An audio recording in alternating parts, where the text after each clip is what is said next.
지난 시간 얘기를 요점에서 정리한다면 소유량의 물잡이는 일반 흡사보다 길다. 그리고 소율은 부서지면 수명이 다 된 것이다 라는 것을 스치듯 검증을 해봤죠. 자, 그렇다면 탱크항과 바닥재항, 우리가 일반적으로 바닥재항과 탱크항을 비교했을 때 바닥재항은 물이 잘 안 깨져 혹은 고기가 더 잘 된다는 표현, 그런 이유로 초보자들에게 바닥재항을 추천했죠. 바로 그 이유에 해당되는 내용입니다. 여담이지만 우리가 잘 잡힌 물 혹은 묵은 물을 보면 약간 끈적한 느낌도 있어요. 뭔지 모르겠는데 일반 환수물과는 분명 차이가 있습니다. 이 부분은 초보자분들은 모를 수도 있겠죠. 그래서 그런가요? 비슈림프 영역에서는 스펀지 여과에서 나오는 기포를 보고 판단하시는 분들도 계십니다. 바로 이 부분입니다. 여러분들, 바닥재 어항물은 아무래도 여러가지 유기물, 무기물을 담고 있겠죠. 거기에 수초와 유목이 있다면 더 그렇겠고, 나아가 물을 완전히 먹었을 때 미세하지만 그때부터 물에 녹으니까. 그런데 탱크항이다. 탱크항은 말 그대로 빈 어항이고, 탱크항에서는 바닥재 혹은 장식물들이 가지고 있는 유기물, 무기물이 없겠죠. 바로 이것. 그런 이유로 같은 잡힌 물이라 할 때도 분명 성분이 다르다, 결이 다르다고 제가 표현을 합니다. 어렵나요? 이것을 단적으로 말씀을 드린다면 온천물과 일반 물로 생각을 해 보십시오.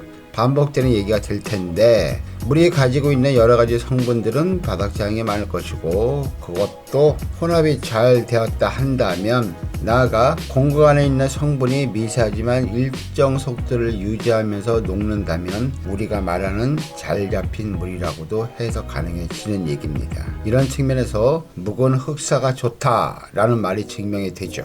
왜냐? 우리가 묵은 흑사를 구했다, 일부 세척을 한다 하더라도 흑사 공급 속에 유기물, 무기물은 남아있기 때문입니다.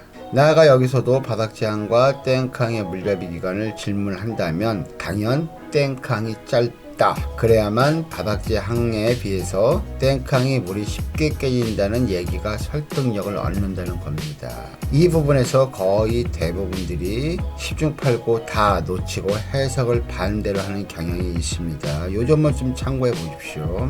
예를 들어 탱크항이 물이 쉽게 깨진다고 말하면서 바닥재항이 더 좋다고 말하면서 물잡이 기간이 탱크항이 길다고 말씀하시는 분들 의외로 많이 계십니다. 바로 이 부분 제가 방점을 찍겠습니다. 어쨌거나 오늘 제가 설명드린 같은 잡힌물이라 할지라도 분명 질적으로 다르다, 결이 다른 거죠. 자, 일단 몇 가지 나왔습니다. 바닥재항이 탱크항보다 물이 덜 깨지는 이유, 그리고 묵은 흑사가 좋은 이유, 나아가 같은 잡힌 물이라 할 시 성분의 차이는 분명히 있다는 점, 여러분들 요 점을 참고해 보십시오. 그렇다면 한 덩어리 물을 어떻게 빨리 만들 것인가 했을 때 바로 우리들에게는 여과기가 있겠죠. 참고로 여러분들 이 부분에도 다시 한번 점검하고 들어갑니다. 제가 절대 박테리아 얘기는 빼고 하는 겁니다. 본론으로 들어와서 우리는 물순환이 잘 되는 여과기를 써야겠죠. 일단은 간격은 기본,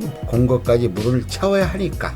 어쨌든 탱크항, 흑사항, 소율항 순으로 물잡이가 길어지는 것이고, 특히 소율은 불완전한 바닥재이면서도 공급까지 물을 먹은 후에 영양분이 녹아서 나오니까 더 길다는 겁니다. 그리고 이 부분이 가장 핵심이 될 수도 있겠네요. 결국 물잡이는 물순환이 빨라야 한다. 여러분들 뜬금없이만 이런 게 있습니다. 제가 건축 자재하고 연결을 시켜드립니다. 레메콘이 있다. 레메콘은 레드믹스 콘크리트의 약자입니다. 미리 준비되어 있는 콘크리트, 이 뜻입니다. 고유명사겠죠. 그리고 이 뜻을 바탕으로 어느 회사에서 레미탈이라는 것을 만들었습니다. 이건 상품명입니다. 레드믹스 몰탈이 약자가 되죠.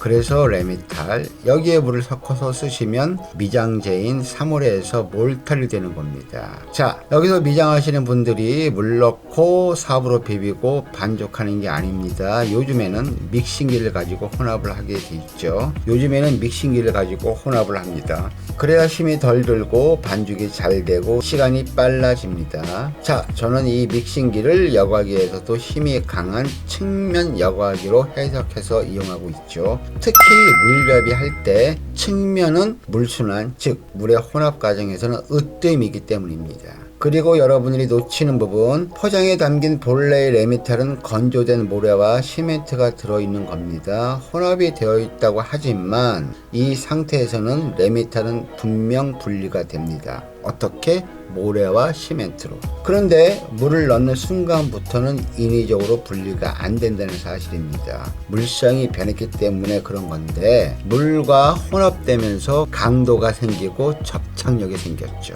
바로 이것을 잘 생각해 보십시오. 잘 혼합되어 한 덩어리가 된 것은 자기의 고유한 성질을 버렸다는 뜻이고, 이거는 서로 다른 물성이 상대방에게 양보했다, 서로 궁합을 맞췄다는 뜻도 됩니다. 이런 뜻에서 저는 잡힌 물을 중화라고 해석도 합니다. 희석을 시켰다, 자신의 고유한 물성, 유해한 특성을 버렸다. 어라, 도끼가 사라졌네, 이질감이 없어졌네. 이런 예는 생활 속에서도 많이 접하고 있겠죠. 한약에서는 감초가 있고, 특히 여성분들 머리 파마하실 때 중화제 씁니다. 버섯이나 나물류들 물에 담갔다가 사용되는 것들은 모두 중화라는 과정을 거치게 되어 있죠. 자, 여러분들 관심 있는 분들은 참고를 하시는데 이 영역이 상상을 초월합니다. 일단 이 자리에서는 물생활과 연결시켜 보세요. 물생활 용품에 이 원리가 들어간 것 많이 있습니다. 제가 다음 시간에는 그 제품들을 소개시켜 드릴까 합니다.